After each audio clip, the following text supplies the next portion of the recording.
अस्सलाम वालेकुम दोस्तों, मैं हूं मोहम्मद शादेब सिद्दीकी और आप देख रहे हैं ज़ेबनामा की एक शॉर्ट वीडियो।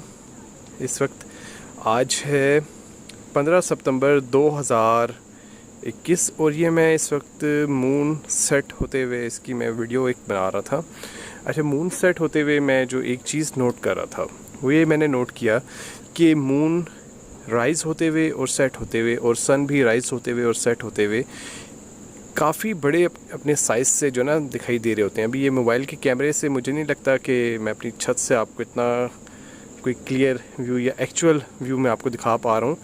तो ऐसा क्यों होता है, ये मुझे काफ़ी ज़्यादा दोस्तों ने कहा कि सर इस मतलब बताइएगा कि चाँद जो है वो हमें गुरूब और तुलू होते हुए अपने साइज़ से बड़ा क्यों दिखाई दे रहा होता है।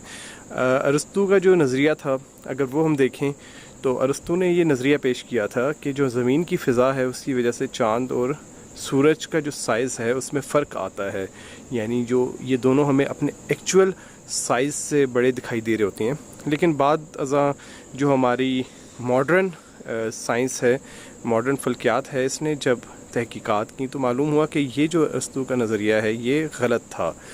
तो जो चाँद और सूरज हैं इनके साइज़ में कोई फ़र्क नहीं आता, चाहे ये ग़रूब हो रहे हों चाहे ये तुलू हो रहे हों।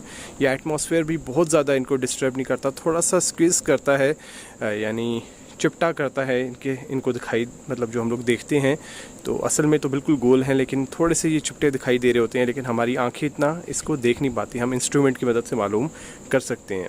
लेकिन एटमॉस्फेयर की वजह से ये फैल के बड़े नहीं दिखाई दे रहे होते।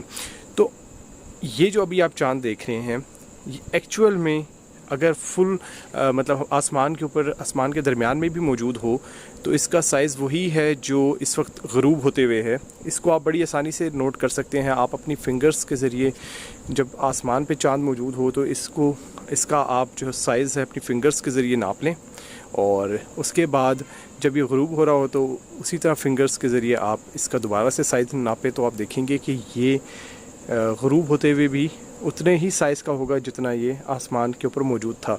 अच्छा, इसके अंदर फिर ये बात है कि ये हमें थोड़ा सा बड़ा क्यों दिखाई देता है। बेसिकली ग़रूब होते हुए जो चाँद है, जिस तरह भी ये टावर के पीछे है, तो अब मेरा जो दिमाग है ना इस टावर के साइज़ का चाँद से मुआवजना कर रहा होता है, जिसकी वजह से क्या होता है कि मुझे जो चाँद है वो एक बसरी धोखा होता है मुझे, ठीक है, मुझे एक इल्यूजन होता है कि भाई जो चाँद है वो अपने साइज़ से शायद बड़ा है, क्योंकि उसका मेरा जो दिमाग है आसपास की जो बिल्डिंग्स हैं या जो आसपास की चीज़ें हैं, दरख्त वगैरह या पहाड़, उनसे मुआवजना कर रहा होता है, जिसकी वजह से हमें जो है चाँद और सूरज ग़रूब के होते हुए और तुलू होते हुए एक्चुअल साइज़ से थोड़े से बड़े दिखाई देते हैं। जब ऐन या आसमान के दरमियान में मौजूद होते हैं तो इनके आसपास कोई ऐसी चीज़ मौजूद नहीं होती कि हमारा जो दिमाग है इन चीज़ों से कंपैरिजन करके इनके साइज़ का अंदाज़ा लगा सके, जिसकी वजह से ये हमें रिलेटिवली छोटे महसूस होते हैं।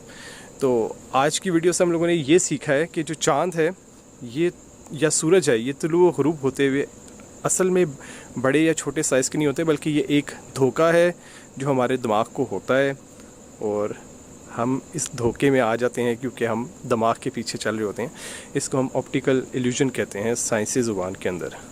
तो उम्मीद करता हूँ कि आपको आज की वीडियो पसंद आई होगी। वीडियो पसंद आने की सूरत में वीडियो को लाइक करें, दोस्तों के साथ शेयर कीजिए, चैनल को सब्सक्राइब कीजिए। इंशाल्लाह आपसे जल्द एक और वीडियो में मुलाकात होगी। तब तक अपना और अपने घरों का ख्याल रखें। अल्लाह हाफ़िज़।